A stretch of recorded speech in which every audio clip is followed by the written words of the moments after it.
You gave an outstanding performance. Truly commendable. I could sense that you're not familiar with bouts of this kind, and it could have cost you the match. But you were quick to adapt, and managed to claim victory over your opponent.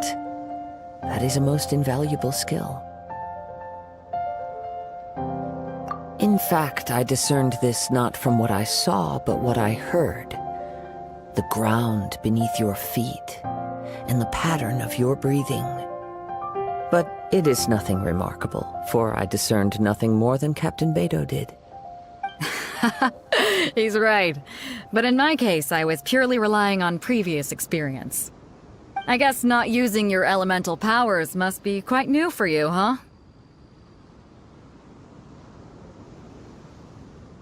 We wanted to ask about who our opponent will be in the final round. Do you think they'll be stronger than the one we faced in the semifinals? Not exactly. Contenders that reach the finals aren't necessarily stronger. They tend to have something unique about their style. As for the guy you'll be facing, his skill lies in his speed, and he has superior form. It's also obvious that he's seen his fair share of battles. What's the matter? Worried that you've bitten off more than you can chew this time? If that is the case, then I have a proposal for you. Let's go somewhere a little quieter, shall we? I haven't properly introduced myself yet. In the land of Inazuma, I was a wandering samurai. Yeah, we could tell that from your getup. But at the same time, when you talk, you don't really sound like someone who's used to waving a sword around. It is true that I am versed both in literary and martial traditions. But on the straggling path of a wandering samurai, is there harm in acquiring a surplus skill? I do not mean to flaunt my martial prowess, but I myself have witnessed reputable fighters hailing from across the lands. I do possess some knowledge regarding your opponent's particular skill set. Given your talents, a few hints from me will be all that's necessary to bring your opponent down. Hang on. Don't you think you're bending the rules a bit there? Gathering intelligence is an essential part of any duel. You must know your enemy. Besides, our favorite here has fought many battles on their journey from Mondstadt. Such impressive feats require more than just bravery alone. You betcha! Wait a second. We never told you that we've been to Mondstadt. Does one not leave a trail when traveling through the wild? In return, nature also leaves its traces upon you. However, there is only so much that can be discerned from these traces.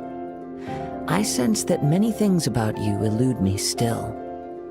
These are the things I am curious to know about. Come with me. Some post-match entertainment is in order. Now that we're alone, let me cut to the heart of the matter. You are skilled in manipulating the elements, and not just a single element, but multiple. Is that correct? Paimon knew that you were hinting at something from the moment we met. You've known all along. That's right. If the other contenders were to catch wind of your elemental abilities, let's just say, it would cause some unwanted misunderstandings. If I'm not mistaken, you share these considerations, given your reluctance to use elemental skills even in the heat of a match. When I talk about that which I see or hear in you, this is not poetic symbolism at play. I mean these things in the truest sense possible. Since a young age, I have been attuned to the tidings of nature. I hear the breath of the wind and the whispers of the leaves. It is things of this nature that I also hear from within you. Nothing more. As crazy as all that sounds, somehow Paimon still believes you. My humble abilities are negligible compared to your incredible feats. To think a human could wield the elements without a vision. And not to mention your incredibly complex scent, like that of some mysterious being. Hey, stop evaluating us based on our smell! It's weird! Could you perchance enlighten me as to how you managed to obtain your combined elemental abilities?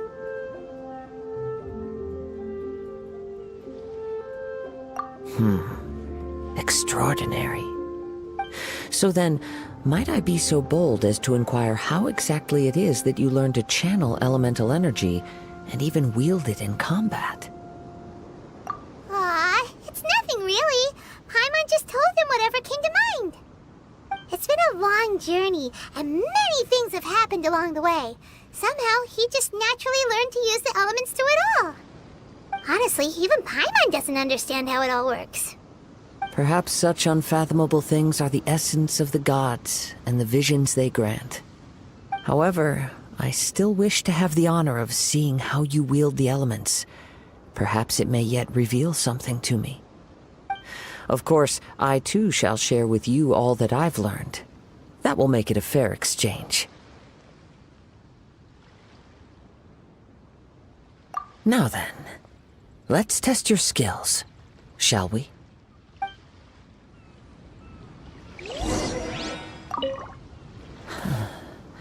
You control the elements without a vision. Oh, pay no attention to me. I was just talking to myself. I will be sure to observe your battle intently.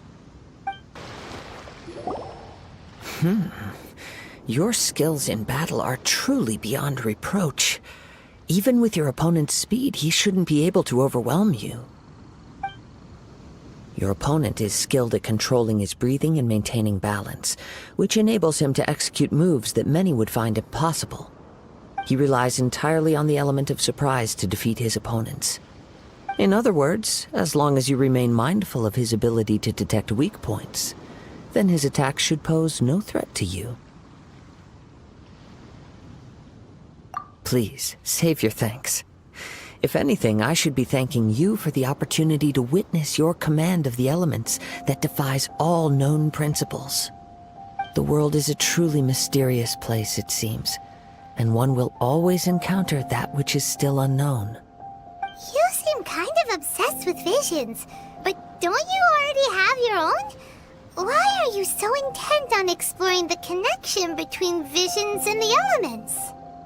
I desire to know what meaning visions have to the gods, and what influences the gods' decision to grant humans these visions.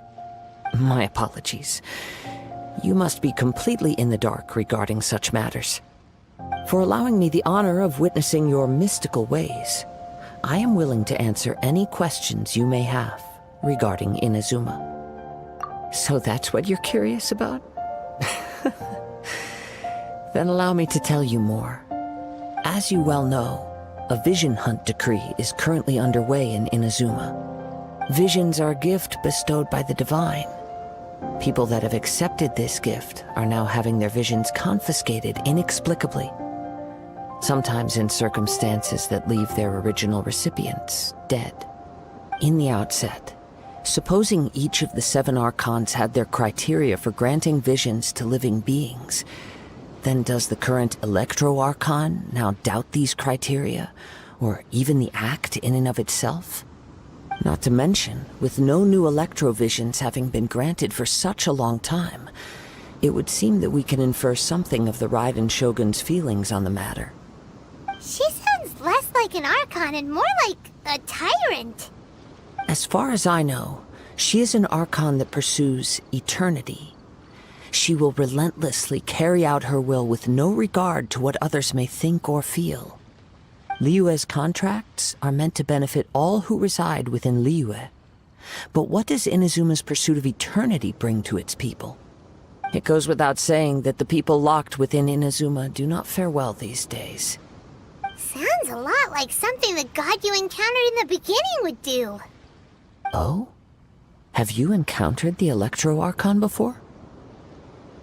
With time, we will change. But the Shogun will remain the same.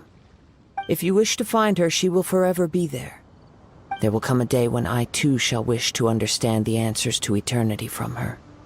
Ah, the time for your match is approaching. Oh, right! We got so distracted talking about Inazuma that Paimon forgot all about the tournament! If you have no other matters to attend to, then we can return together. Very well. Let's go. I wish to see who will obtain the vision.